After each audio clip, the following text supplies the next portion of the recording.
Today we want to give you hell to think about. You probably heard that if you made just one mistake, committed one sin and didn't repent, the law of God, which is holy, just and good, condemns your life, and God will burn you in the flames of hell forever. It's true. Sin can keep you out of heaven, and God will purge sin from his universe with fire. But does the Bible teach that the lost burn forever in hell? If you're an agnostic, you might be thinking, if that's the kind of God you serve, I don't want anything to do with him. I could never respect or love a God who burns people in hell forever just because they don't love him in return. A well-meaning Christian might say, God is God. Who are we to judge what he does or doesn't do? After all, the Bible teaches that the wicked burn forever in hell, and that settles it. To embrace the idea of eternal hellfire, one must sacrifice any ideas of human compassion, feeling or reason to this God of fire. As a Christian, it's one thing to say with conviction, the wicked burn forever. It's quite another to conceive of it being your own wife, husband or child. Wouldn't you hate a divine being who would do such a horrible thing to the love of your life? For those of you who don't go to church, aren't religious, and have a problem with a God who would burn people in fire forever, don't walk away just yet. The ending will surprise you. And for those Christians who have been persuaded there is a place called hell where people burn forever, but have a hard time understanding how a God of love could do such a thing, hang in here for a moment. Your instincts are probably right. But what if it is true that God does burn people forever? Think about it. Have you ever burned your hand on a hot stove? How did it feel? Can you imagine then your whole body burning in a blazing hot fire for eternity? First of all, no human being could mentally endure that much torture. A person would pass out and eventually go insane. Further, the vital life force of the body would give way to death. But if by some miracle you lived in the fire forever, what do you suppose you'd be thinking about God during your endless suffering? Knowing that for a brief 70+ years of sin, you must suffer one of the worst forms of torture known to man forever. Wouldn't your hatred of God only grow more vehement as eternity rolled on? But wait, doesn't the Bible say the wicked perish? How could the wages of sin be death when the wicked actually never die? Seems like a good question. If there was an eternally burning place called hell, sin and sinners would have to be miraculously suspended in a state of extreme torture forever, where their imprecations and curses against this God of love will continue as long as he exists. Thus, God would immortalize sin and sinners for eternity. Have you ever thought about how fire works? The chemical reactions in the fire are self-perpetuating. The heat of the flame itself keeps the fuel at ignition temperature, so it continues to burn as long as there is fuel and oxygen. The flame heats any surrounding fuel, in this case the wicked, so it releases gases. When the flame ignites the gases, the fire spreads. Fire is self-perpetuating, which means as long as there is fire, it burns until nothing is left. So here is the logical conclusion. In order for people to live more than a few minutes or seconds in a fiery furnace, God would have to create a miracle to keep the physical body from being consumed by the fire. Otherwise, no one could live more than a few moments in the inferno. And no human being has the vital force to withstand that kind of pain more than a few minutes. It is logical to conclude then, if you believe in the doctrine of eternal hellfire, you must also accept the fact that God tortures people forever. Can there be any stretch of the imagination or logic where one can reconcile these two realities? That God is love, and he burns people forever. These ideas are mutually exclusive. Either God is not a God of love, in which case he might burn people forever, or he is a God of love, in which case he would never burn people forever. How many billions of people have gone to Christless graves?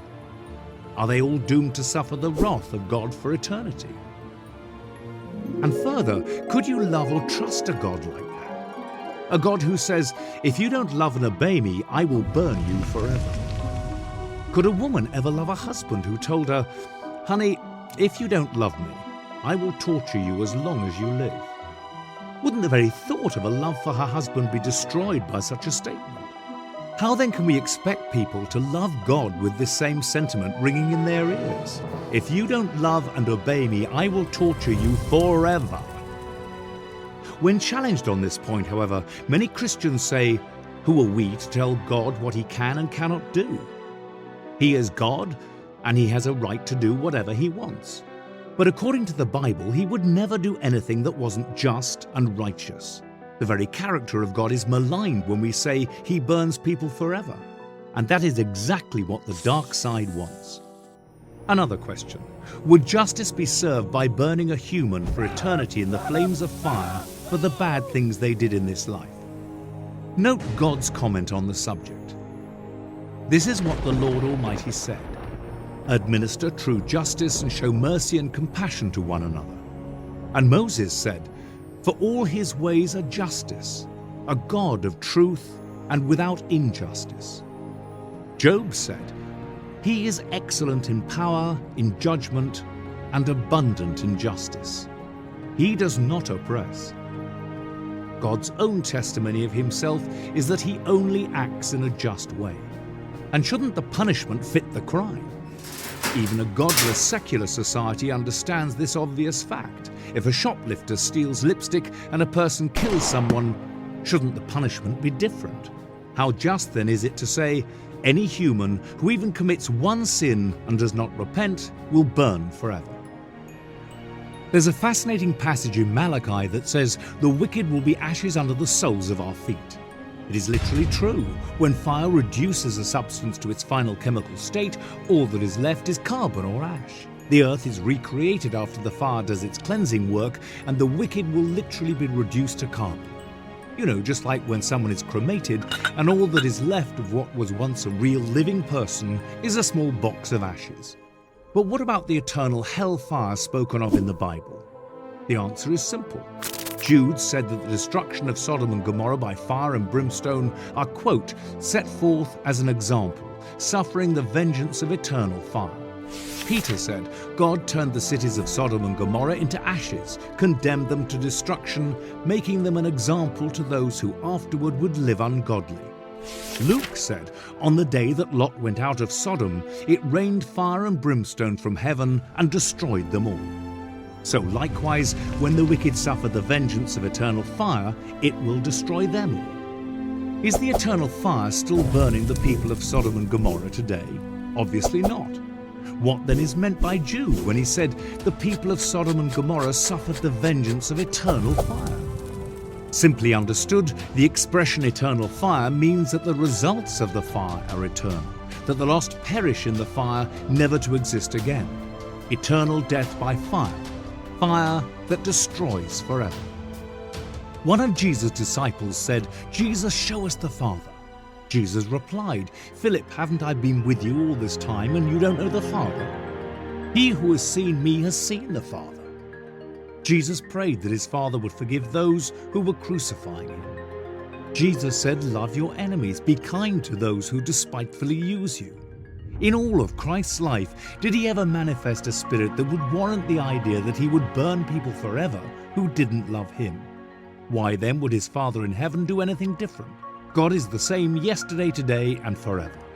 If we could learn but one thing from the life of Jesus and what his life tells us about his Father in heaven, it is this: God is love. This is good news. God is love, which means there is no eternal torment for the lost, but a cleansing of the universe from the curse of sin. That, my friend, is the truth on hell.